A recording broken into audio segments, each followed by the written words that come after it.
Bem-vindo à Sala Pastoral. Eu sou o pastor Alejandro Ninauaman e este é o nosso podcast. Gostaria de agradecer por se juntar a nós hoje. O meu sonho é que sejamos uma igreja organizada para amar e servir, e espero que esta mensagem o inspire e motive a dar o próximo passo em sua jornada com Cristo. Esta é uma série de 21 episódios, onde leremos juntos o livro Primeiro o Reino, de Josanã Alves. Capítulo 16. A felicidade que nunca chega.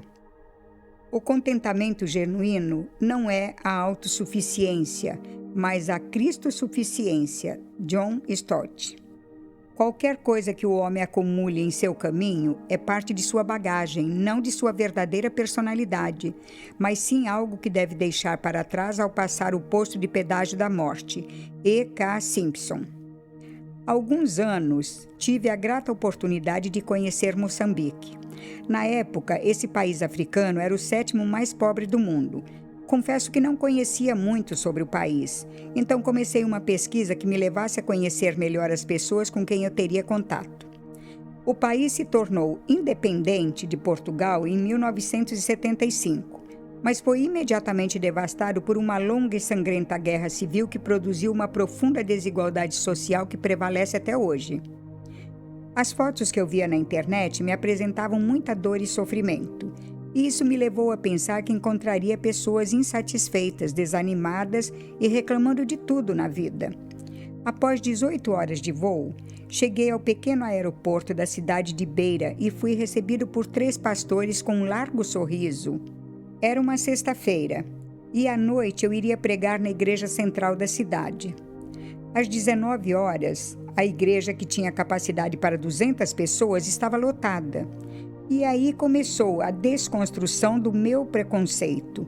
Eu vi, pela primeira vez na vida, 200 pessoas cantando, não simplesmente com os lábios, mas com o coração. A música transmitia uma vida e uma alegria tão contagiante que eu me emocionei profundamente. Eu levei algumas flautas, revistas e brinquedos para as crianças.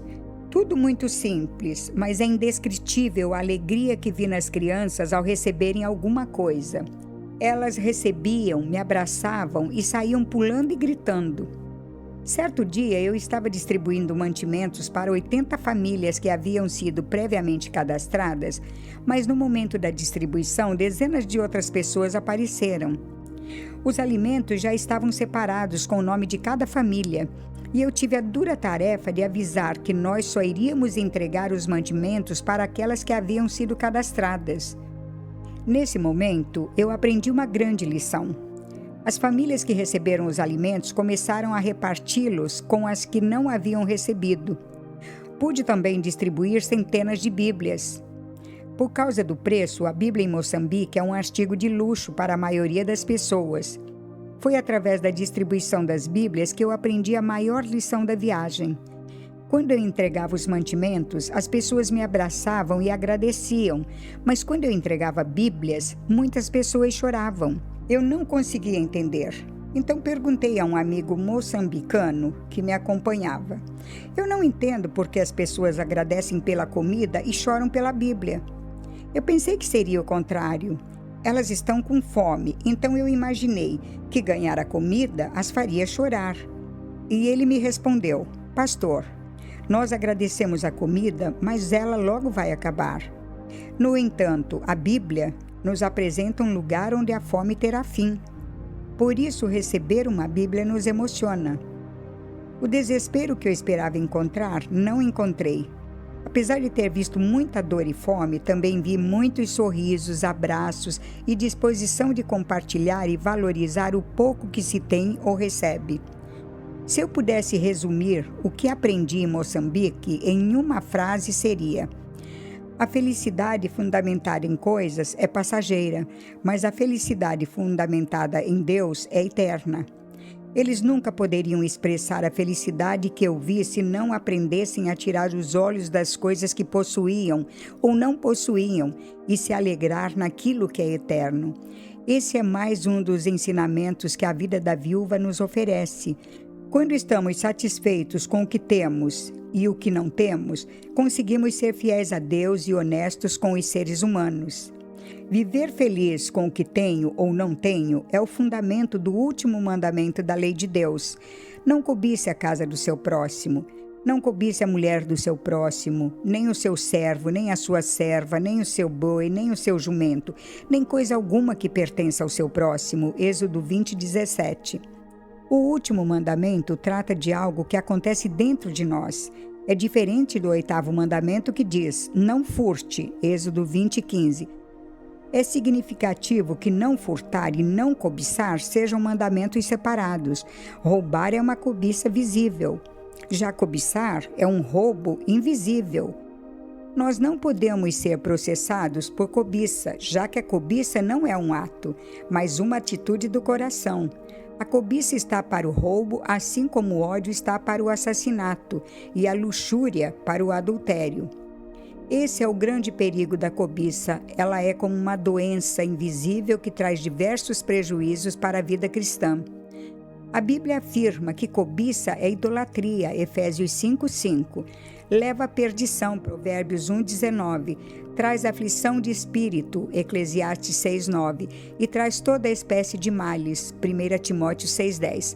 Cobiça é uma palavra que praticamente não usamos no dia a dia, mas talvez seja um dos pecados mais comuns e o único que quase se transformou em virtude. Infelizmente, cobiçar tem se tornado um sinônimo demoníaco de conquistar. Deus nos estimula à conquista, mas não à cobiça. Com a moderna seção do marketing, somos estimulados constantemente a desejar o que ainda não temos. Há um tempo atrás, as compras eram feitas com base em necessidades. Hoje, elas são feitas com base em desejos. O escritor Andy Stanley descreve essa época com as seguintes palavras: imagine uma coisa dessa. Só substituíam os bens quando quebravam. Que coisa mais fora de moda! Hoje, não substituímos o que temos quando quebram.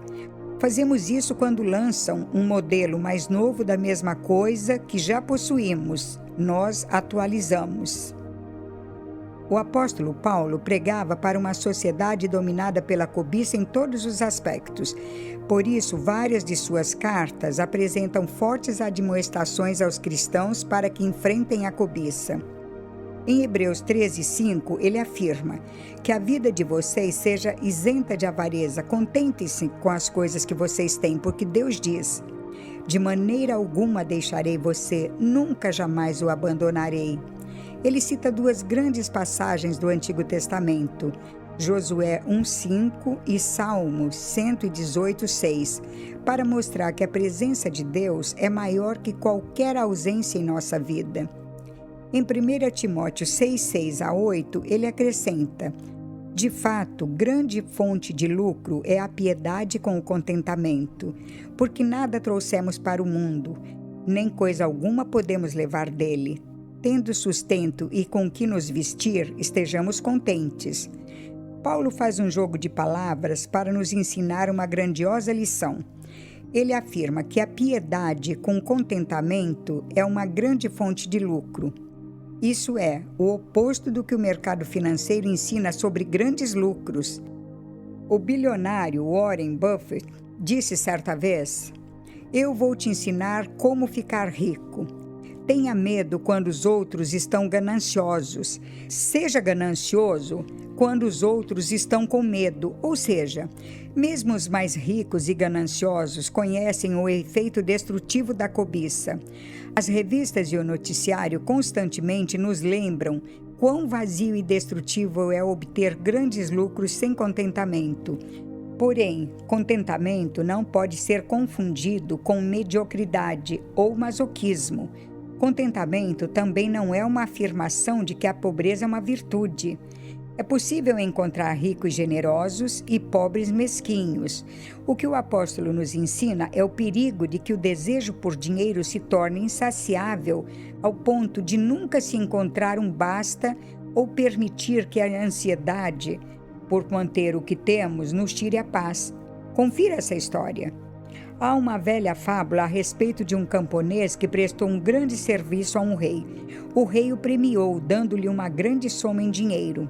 Por um tempo, o homem se sentiu maravilhado, mas chegou o dia em que voltou a ver o rei e lhe pediu que recebesse seu pagamento de volta, porque em sua vida tinha entrado a preocupação até então desconhecida de perder o que tinha. O homem que menos tem, perderá menos. O homem que mais tem, se sentirá açoitado pelo temor de perder o que tem. Epícuro foi um filósofo da Grécia Antiga, que viveu de 341 a 271 a.C. Mesmo sem o pleno conhecimento da verdade, ele escreveu algumas palavras que podemos considerar como verdadeiras. Aquele para quem não é suficiente o pouco, nada é suficiente. Dei-me uma torta de cevada e um copo de água, e estou preparado para rivalizar com Zeus em sua felicidade. E quando alguém lhe perguntou sobre o segredo da felicidade e do contentamento, sua resposta foi: não adicionem às posses do homem, mas sim diminuam seus desejos. A maneira mais segura de matar a cobiça é com doses constantes de generosidade e fidelidade. Essa é a maneira segura de ser liberto desse mal destrutivo para a alma. Paulo nos mandou ser generosos não porque quisesse nosso dinheiro, mas porque não queria que nosso dinheiro nos possuísse. Ellen White, comentando sobre o poder destrutivo do egoísmo, declara: Cristo não permitirá que uma pessoa egoísta entre nas cortes celestes. Nenhum cobiçoso poderá passar pelos portais de pérola, pois toda cobiça é idolatria. Desprezamos o alcoólatra e dizemo-lhe que seu vício vai excluí-lo do céu. Enquanto o orgulho, o egoísmo e a cobiça geralmente não são condenados. Mas esses são pecados especialmente ofensivos diante de Deus, pois contrariam a benevolência de seu caráter e o amor desinteressado que compõe a própria atmosfera do universo onde o pecado não entrou. São palavras duras, mas verdadeiras e necessárias. Não pense em alguém que deveria ler esse capítulo, pense apenas em você. Enquanto estou escrevendo estas palavras, estou pedindo a Deus que essas verdades me atinjam de maneira transformadora. Tudo está a meu favor para que essa mudança aconteça. Eu tenho exemplos maravilhosos, como o de meus amigos de Moçambique. Tenho a inspiração da palavra de Deus a me exortar e, principalmente, tenho o sangue de Cristo que é capaz de me oferecer perdão e transformação. Os próximos capítulos deste livro nos levarão a tomar decisões grandiosas em nossa vida de fidelidade. Mas antes de tomarmos essas decisões, precisamos parar e pedir que Deus nos limpe da terrível mancha da cobiça e nos perdoe completamente. Para que isso aconteça, precisamos dar os seguintes passos. Primeiro, reconhecer a cobiça em nosso coração. Segundo, confessá-la a Deus. Terceiro, pedir perdão. E quarto, iniciar uma prática de fidelidade e generosidade. Esses 4 passos são nossa atividade de hoje. Converse com Deus nesse momento e permita que Ele inicie esse processo de transformação. Este capítulo teve a narração de Roseli Stafsky.